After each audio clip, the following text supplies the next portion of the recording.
Assalamualaikum and hi. Jadi untuk video kita pada kali ini, kita akan go through the last subtopic for chapter 1, 1.3 factors affecting the reaction rate. So let's look at the learning outcome. For A and C, I have covered in class. So for this video, I'm going to focus on Maxwell-Boltzmann distribution curve and Arrhenius equation, the application for Arrhenius equation. Okay, before kita go through Maxwell-Boltzmann distribution curve, let's recap about the temperature, effect of temperature on reaction rate. So when temperature increase, the average kinetic energy of reacting particles also increase. Jadi bila kita bercakap pasal temperature, actually kita akan relate dengan kinetic energy. So ini menyebabkan number of molecules with energy equals to or higher than activation energy increase. Okay, activation energy adalah minimum energy required to initiate a reaction. Maksudnya, the reacting particles tersebut mesti mempunyai energi yang sama atau lebih daripada activation energy. Baru boleh initiate a reaction. Okay, kalau tak bolehlah, tak jadilah reaction tersebut. Produk pun tak terhasil.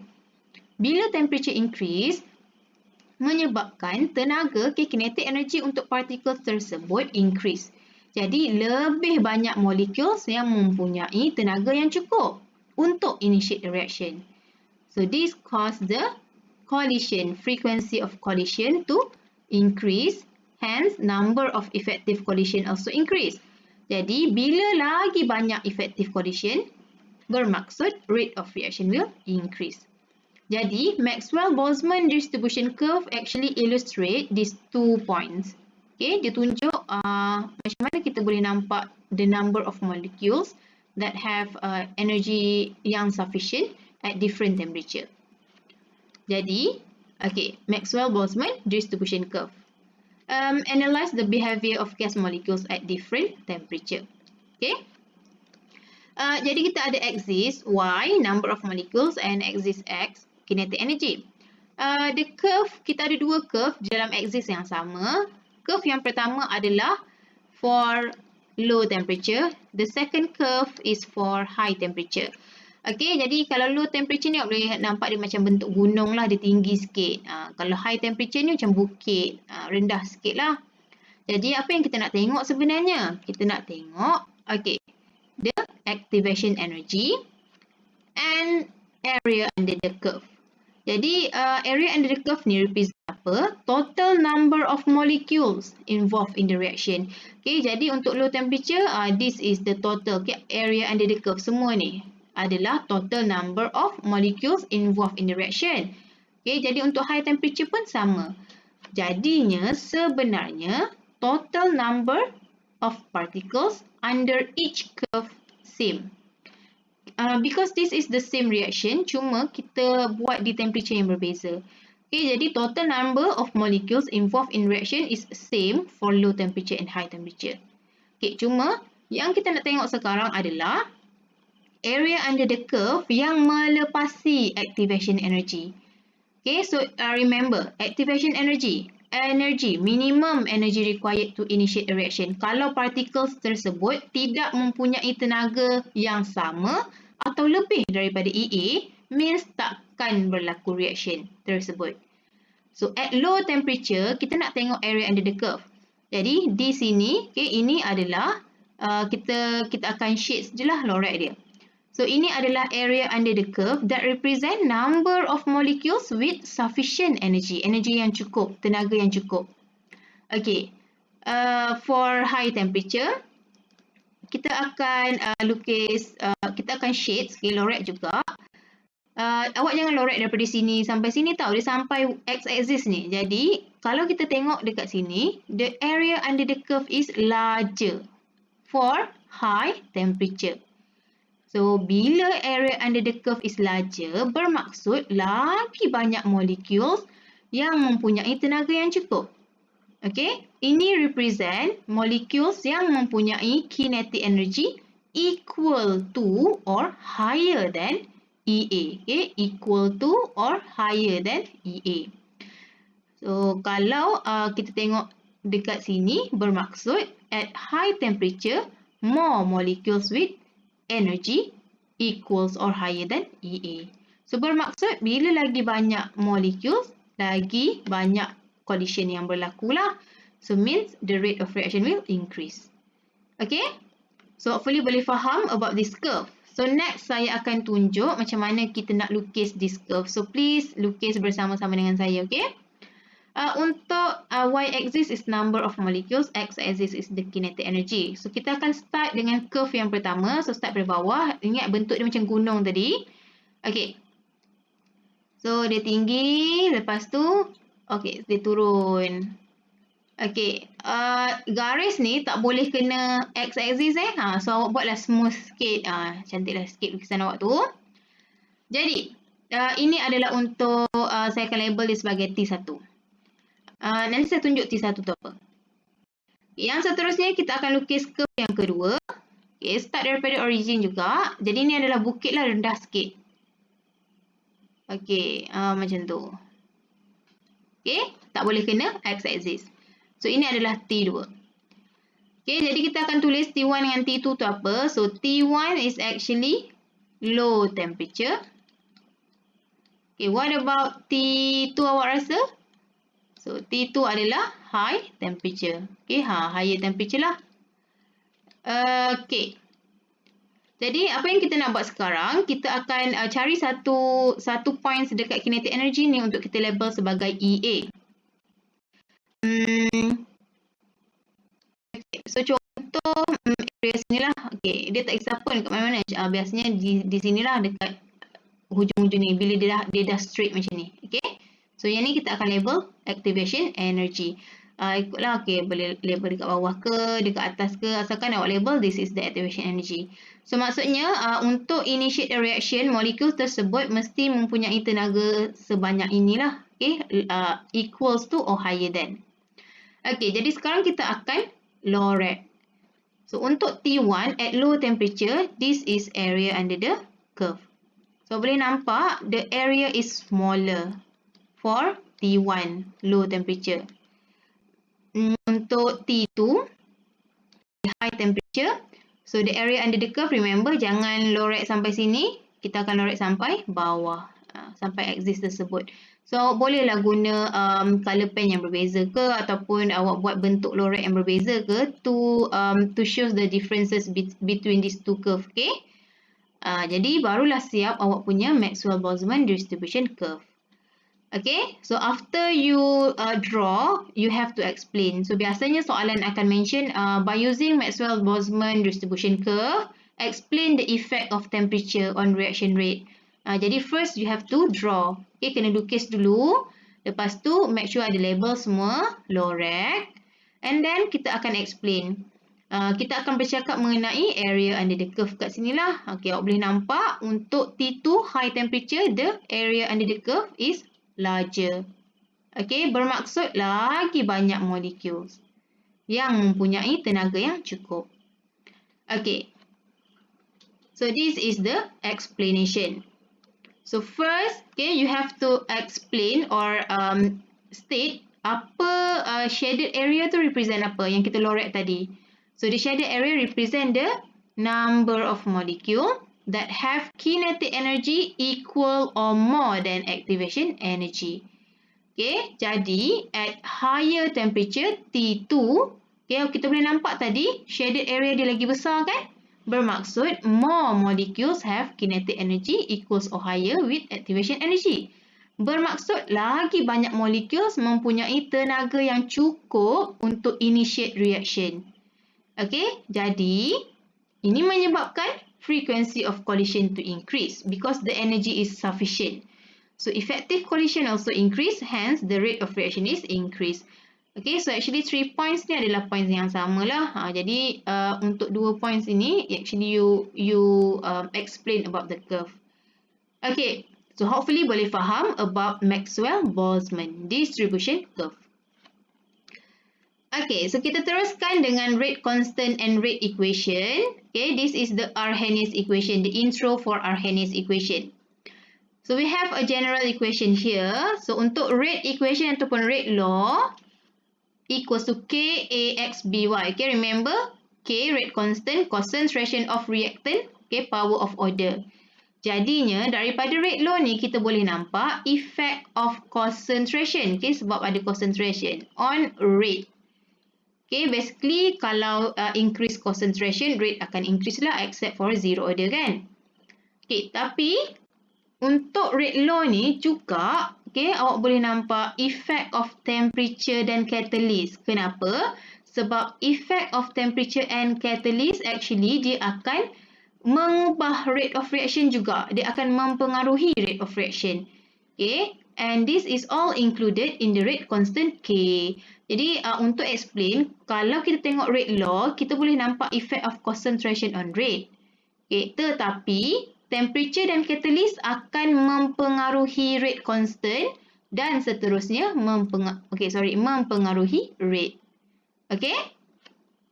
Jadinya, in 1889, Svante Arrhenius, okay, this is dia Swedish chemist mungkin, okay, Swedish rasa. Okay, ini dia, ni. Dia propose a mathematical expression untuk tunjuk effect of temperature on the rate constant. Sebab tadi kita tahu temperature akan mempengaruhi rate constant. So this is the expression ataupun equation yang dipropose oleh Arrhenius. Jadinya K ini adalah rate constant, okay. A adalah Arrhenius constant, E exponent. Okay, EA is activation energy. Jadi kita saya tengok R dulu. Okay, R adalah gas constant. Okay, bila constant dia memang ada value dia yang tersendiri. So this is in joule per mole per Kelvin. Jadi activation energy untuk Arrhenius equation kena guna dalam unit joule. Joule per mole. Okay, and T is temperature. Okay, since this is in Kelvin, means the temperature awak kena guna dalam Kelvin untuk Arrhenius equation. Okay, jadinya relationship between rate constant K and temperature kita boleh tengok daripada graph ini. Okay, tapi bila kita plot graph ni, kita dapat curve. So, bila dapat curve, okay, it's actually very hard to determine the EA from the graph.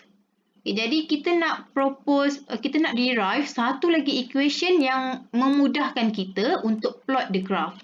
Okay. So, jadinya we going to derive this Arrhenius equation. So, apa yang kita akan buat? Kita akan letak ln at both side. So, untuk yang ini, ln K equals to ln A. Okay, ini adalah darab, okay, times ln exponent negative EA over RT. Actually, awak tak perlu tahu pun derive ni, just saya nak tunjuk. Yang penting, you tahu the equation, okay, the final equation. Okay, jadi bila macam ni, saya boleh rearrange. Okay, ln K equals to ln A. So, bila darab, dia adalah tambah. Okay, ln exponent, yang ni akan ke depan kan dan jadi 1. So, negative EA over RT.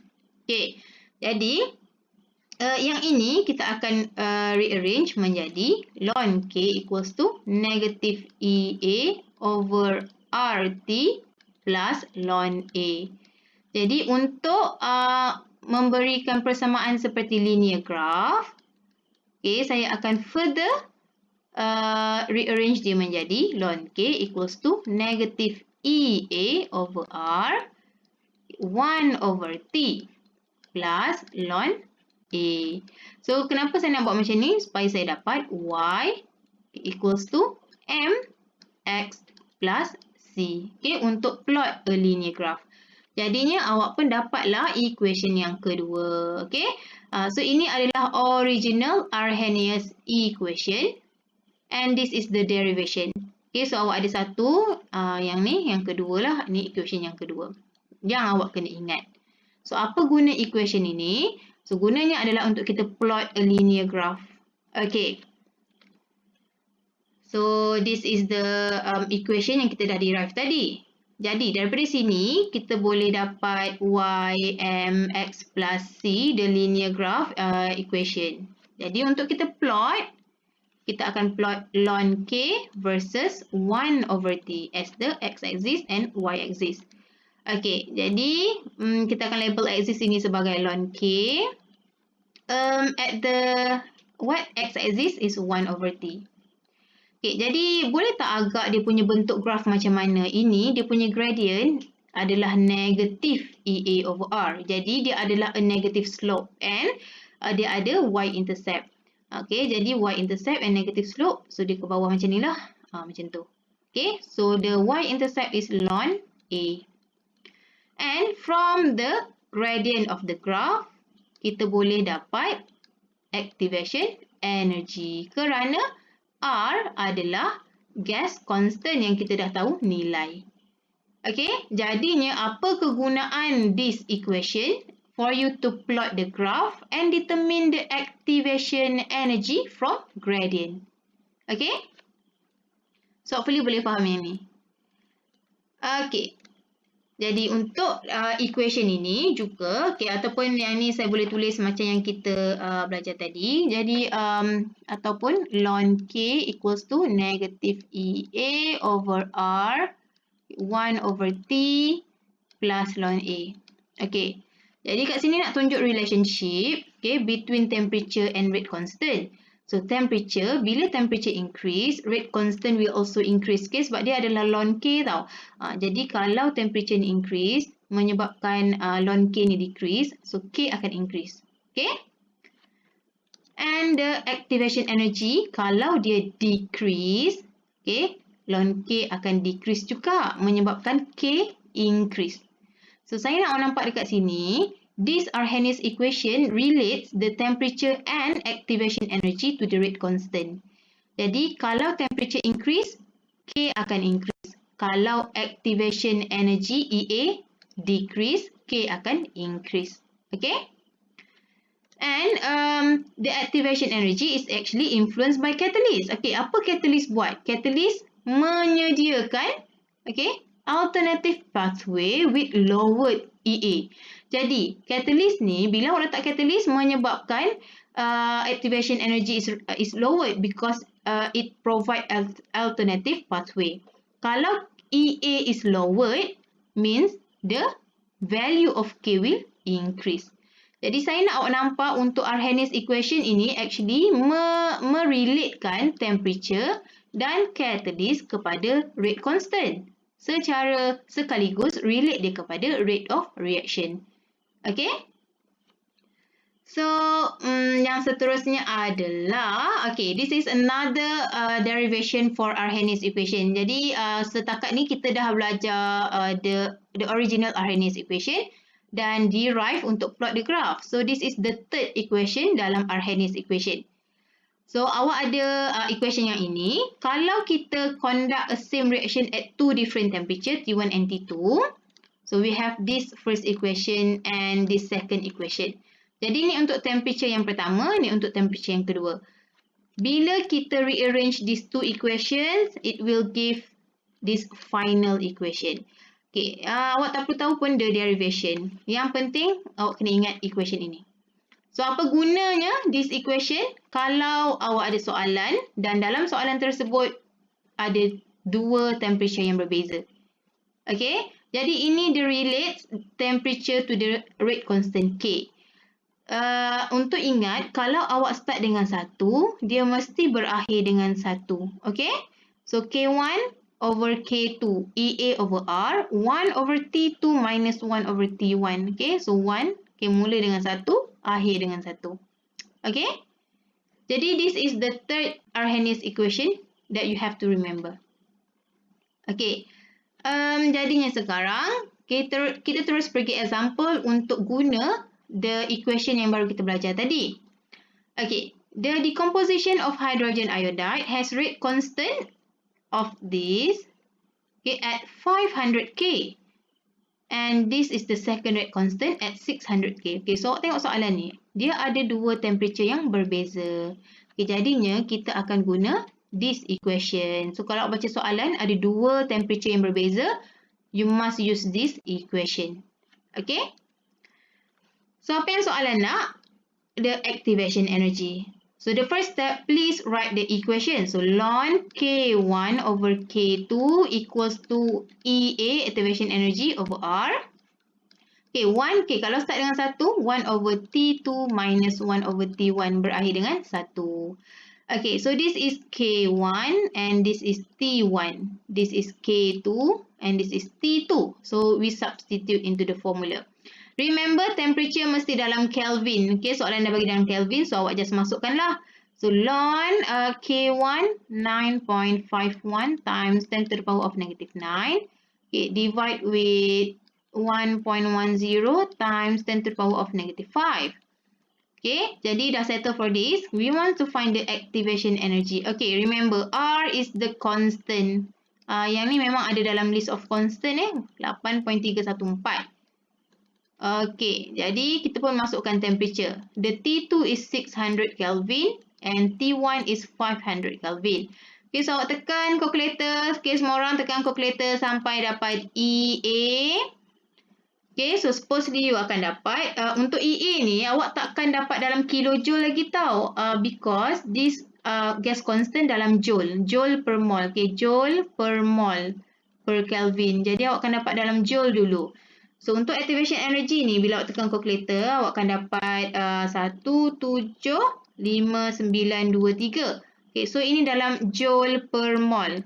Okay, biasanya activation energy dalam kilojoule per mol. So tukarlah pergi kilojoule. Macam mana nak tukar? Macam mana nak tukar untuk pergi kilojoule? Kita kena bahagi 1000. Okay, so awak pun dapatlah dalam 175.9. So boleh mudahkan jadi 176 kilojoule per mol. Okay, dah siap for example 1. So hopefully boleh faham untuk yang ini. For example, for test yourself 1, saya nak buat dan upload your answer. Okay, kita tengok soalan nak apa. Okay, dia bagi rate constant. So this is a first order reaction. So rate constant is this at 298K. Jadi ini adalah rate constant yang pertama at first temperature. Okay, what is the rate constant? Means you have to determine the K2 at T2. Okay, if the activation energy, so this is EA, 50.2 kilojoule per mol. Okay, remember. Activation energy, kalau awak nak masukkan dalam formula yang ln K1 over K2 equals to EA over R. Okay, gas constant R ni 8.314 joule dalam unit joule. Okay, jadinya sekarang awak punya activation energy, kilojoule kan, kena tukar dulu pergi joule per mol. Joule per mol. Jadinya sekarang tak boleh terus ambil 50.2 lah untuk masukkan ke dalam ni. Okay, awak kena tukar dulu. Pergi joule per mol, baru masukkan. Okay, and then kira sampai awak dapat K2. Jangan lupa, rate constant kena ada unit tau. This is the first order. Boleh je follow unit untuk K1. So, ini adalah jawapan dia. Hopefully boleh dapat. Okay, buat dan upload your answer. Okay, next, test yourself 2. The composition of N2O4 to NO2 occurs at 1 degree Celsius with activation energy of 58 kilojoule per mol and K1. Okay, so this is T1 and you ada K1. Tolong betulkan ini darab 10 kuasa 3 S negatif 1. Yang ni pun 10 kuasa 4. Okay, at what temperature? Okay, means you want to determine the T2. Okay, bila awak ada K2, again, we want to use this equation because it involves two different temperature. Okay, T2 minus 1 T1. Okay, jadi saya harap boleh nampak kalau calculation memang kita banyak guna formula ni lah. Okay, because biasanya soalan akan tanya at different temperature. Okay, K1 dah ada. Kita nak cari apa tu? Okay, kita nak cari T2. Okay, EA pun dah ada. Okay, remember, kena tukar pergi joule. Kena tukar pergi joule per mol dulu. Okay, baru masukkan. K2 pun ada. Okay, ini yang kita nak cari. This is constant 8.314. Okay, and then T1 ada. Tapi T1 ni dalam degree Celsius. So, awak kena tukar dulu pergi Kelvin. Okay, so ingat macam mana nak tukar degree Celsius pergi Kelvin tambah 273.15. Okay. Jadi, tolong kira sampai awak dapat T2. Okay, untuk jawapan ni, ini kurang tepat sikit. Jawapannya saya dapat dalam 283 Kelvin. Okay, so tolong buat dan upload your answer. Okay, and the last one is test yourself 3. Okay, the table below show the value of rate constant K for decomposition of hydrogen iodide. Okay, dia bagi awak rate constant dan temperature. Okay, soalan yang pertama, write the Arrhenius equation. So, ni awak boleh buat. Okay, soalan yang kedua, by using this data given to you, plot ln K versus 1 over T. Okay, kenapa kita tak boleh plot K versus T? Because, okay, remember, we have derived the equation menjadi ln K equals to negative EA over R 1 over T plus ln A. Okay, so this is y-axis, this is gradient, x-axis and y-intercept. Okay, jadi awak kena plot ln K versus 1 over T. Okay, jadi penuhkan dulu table ni, cari nilai ln K dan 1 over T dulu baru boleh plot. Okay, okay, seterusnya dah cari value tadi, please plot the graph. Okay, ln K versus 1 over T. So, dari situ sepatutnya awak kena dapat straight lines dan negative slope. Okay, and then from the graph, please determine the activation energy in kilojoule per mole. Okay, jadi saya tulis balik dia punya equation. This is the equation. And then awak plot y versus x. Okay, this is gradient. Okay, nampak tak dekat sini? Gradient sama dengan negative EA over R. So, gradient awak boleh cari daripada graph. Ini 8.314 constant. Jadi, daripada situ awak boleh dapat negative activation energy. Gradient awak sepatutnya negatif because it's a negative slope. Okay, daripada gradient, activation energy yang dapat ni dalam joule per mole. Okay, please tukar pergi kilojoule per mole. Okay, barulah dapat jawapan ini. Okay, so for this one, please plot the graph and determine the activation energy, then upload your answer. Okay, ni ada jawapan, so boleh dapat lah around this. Okay, that's all for this video. I hope that you can draw the Maxwell-Boltzmann distribution curve. You can explain. Boleh tulis Arrhenius equation. So, ada 3. Arrhenius equation yang pertama, that's the original equation. So, you have to know the second equation and the third equation. Dan apa guna dia. Okay. So, hopefully boleh plot the graph. Boleh kira menggunakan Arrhenius equation. So, kita dah habis chapter 1 and that's all for this video. Thank you for listening.